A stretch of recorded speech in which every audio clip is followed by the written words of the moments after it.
بسم اللہ الرحمن الرحیم ادبی معلومات سیٹ نمبر 1209 آویزہ کان کا زیور یا بندے کو کہا جاتا ہے۔ ریاض خیر آبادی کا ایک خوبصورت شعر ہے۔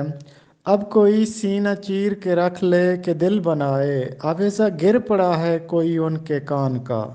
حال ہی میں شائع ہونے والا ناول غروب شہر کا وقت اسامہ صدیق کا ہے۔ فعل مچانا جھوٹ موٹ کا رونا یا شور مچانا کے معنوں میں استعمال ہوتا ہے۔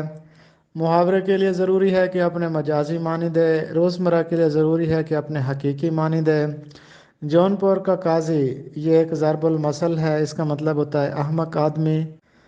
بھان متی کا کنبہ، اس کا مطلب ہے واہی تباہی لوگوں کا مجمع۔ مصور غم اور عورتوں کا سر سید علامہ راشد الخیری کو کہا جاتا ہے۔ اردو کا چارلس ڈکنز رتن ناتھ سرشار کو کہا جاتا ہے۔ دل سا مکان چھوڑ کے دنیا کی سمت ہم، اچھا تو تھا یہی کہ نہ جاتے مگر گئے، عرفان ستار کا شعر ہے۔